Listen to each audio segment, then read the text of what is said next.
کہ حضرت امام ابو حنیفہ رضی اللہ عنہ نے ایک رات خواب میں دیکھا کہ آپ پیغمبر صلی اللہ علیہ وسلم کی ہڈیوں کو حضرت صلی اللہ علیہ وسلم کی قبر مبارک میں اکٹھی کر رہے ہیں اور ان میں سے بعض کو چن رہے ہیں کہ خوف زدہ ہو کر خواب سے بیدار ہوئے۔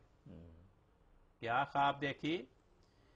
کہ رسول پاک صلی اللہ علیہ وسلم کی میت پڑی ہے، آپ اس میت میں سے کچھ ہڈیوں کو اکٹھی کر رہے ہیں اور کچھ کو اٹھا کے جب آپ بیدار ہوئے تو آپ بڑے خوفزدہ تھے کہ پتہ نہیں اس خواب کا کیا مطلب ہے۔ اور حضرت محمد بن سیرین رضی اللہ عنہ کے اصحاب میں سے ایک کے پاس جا کر اس خواب کی تعبیر پوچھی تو انہوں نے فرمایا، یہ نہیں فرمایا کہ تم بڑے گستاخ رسول ہو، تم نے ایسی خواب کیوں دیکھی؟ وہ سمجھتے تھے کہ بھئی اس نظارے کی تعبیر ہے۔ کیا تعبیر کی؟ تو انہوں نے فرمایا آپ حضور پیغمبر صلی اللہ علیہ وسلم کے علم اور آپ کی سنت کی حفاظت اور اس کی توسیع و اشاعت کی بدولت بڑے درجے پر پہنچیں گے، اس میں پوری مہارت حاصل کر کے صحیح کو ضعیف سے جدا کریں گے۔ اسی طرح حضرت سید عبد القادر جیلانی رحمۃ اللہ علیہ، ان کے مناقب اور حالات پہ مشتمل کتاب ہے، اس کا نام ہے قلائد الجواہر، جو محمد یحییٰ تادنی رحمۃ اللہ علیہ نے تصنیف اور مولانا زبیر افضل عثمانی مرحوم نے اس کا اردو میں ترجمہ کیا۔ مدینہ پبلشنگ کمپنی، محمد علی جناح روڈ کراچی سے یہ ترجمہ شائع ہوا، قلائد الجواہر کا اردو ترجمہ۔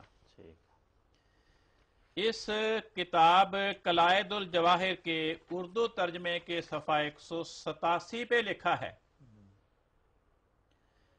کہ حضرت شیخ عبد القادر جیلانی رحمۃ اللہ علیہ نے ایک خواب بیان فرماتے ہوئے کہا کہ ایک شب میں نے دیکھا کہ میں ام المومنین حضرت عائشہ صدیقہ رضی اللہ عنہا کی آغوش میں داہنی چھاتی سے دودھ پی رہا ہوں، پھر آپ نے بائیں چھاتی نکالی اور میں نے دودھ پیا۔ اس کے بعد حضور اکرم صلی اللہ علیہ وسلم نے داخل ہو کر فرمایا کہ اے عائشہ، یہ ہمارا حقیقی فرزند ہے۔ اب حضرت عائشہ کی تو کوئی جسمانی اولاد ہی نہیں تھی، پھر حضرت عائشہ کی وفات پہ کو 500-600 سال کا عرصہ گزر چکا، تب حضرت سید عبد القادر جیلانی رحمۃ اللہ علیہ پیدا ہوئے، تو انہوں نے ان کا دودھ کیسے پی لیا؟ تو یہ خواب ظاہری حالات کے تو مطابق نہیں ہے، خواب میں ہی ان کو خدا تعالیٰ نے رسول پاک صلی اللہ علیہ وسلم کی زبان سے یہ سمجھایا کہ یہ ہمارا روحانی بیٹا ہے، ہمارے فیض سے فیض پائے گا، یہی اس کی تعبیر۔ یہ اس کی تعبیر۔ جماعت احمدیہ کے ایک مخالف دیوبندی فرقہ کے ایک بزرگ ہیں مولانا اشرف علی تھانوی، ایک رسالہ نکلتا تھا الامداد، جو تھانہ بھون ہندوستان سے چھپتا تھا۔ یہ میرے پاس اس رسالہ الامداد کا 1336 ہجری کے سفر کے مہینے کا رسالہ ہے۔ ان کے کسی مرید نے، کسی شخص نے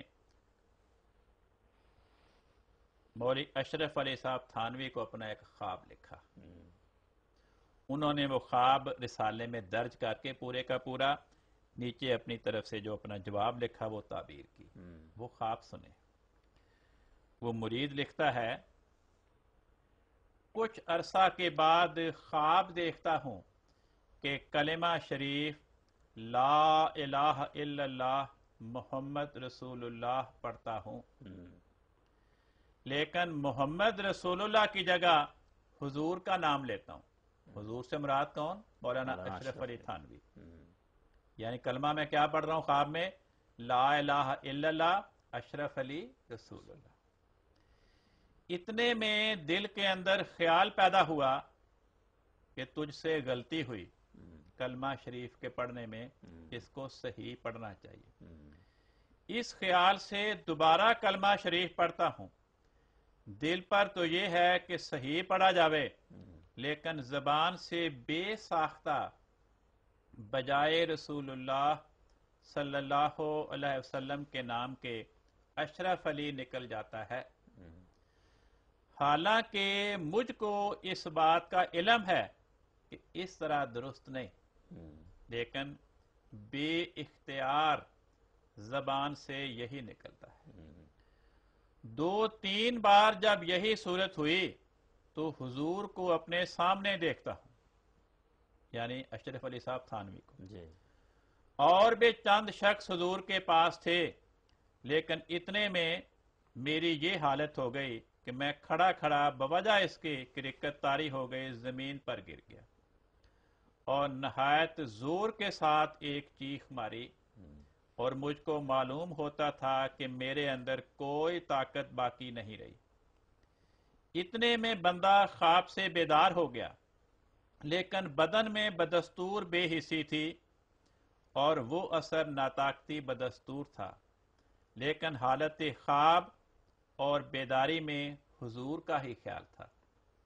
حالت خواب اور بیداری میں کس کا خیال تھا؟ اور اشرف علی صاحب تھانوی کا۔ ان کے نام پہ مدرسوں کے نام مدرسہ اشرفیہ، جامعہ اشرفیہ رکھے جاتے ہیں۔ دیوبندی مکتب فکر کے لوگ اپنی مساجد کے نام جامعہ اشرفیہ رکھتے ہیں، یہ ان کا احترام کا مقام ہے دیوبندی مکتب فکر میں۔ لیکن حالت بیداری میں کلمہ شریف کی غلطی پر جب خیال آیا تو اس بات کا ارادہ ہوا کہ اس خیال کو دل سے دور کیا جائے، اس واسطے کہ پھر کوئی ایسی غلطی نہ ہو جائے۔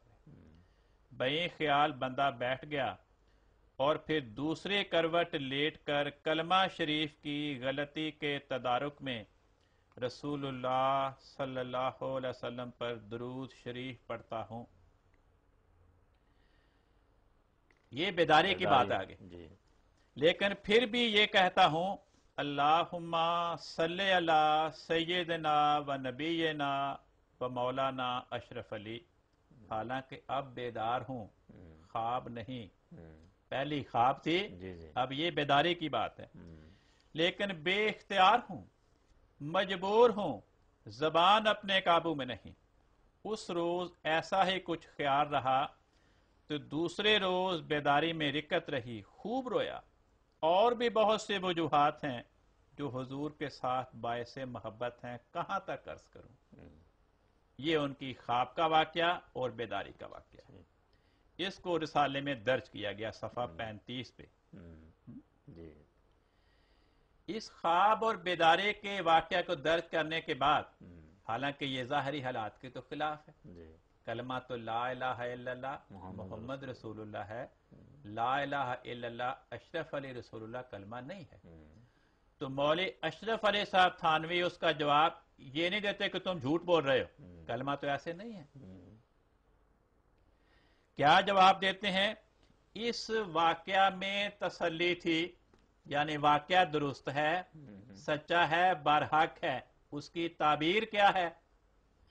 اس واقعہ میں تسلی تھی کہ جس کی طرف تم رجوع کرتے ہو، یعنی اشرف علی تھانوی کو اپنا مرشد بناتے ہو، وہ بعون ہی تعالی متبع سنت ہے۔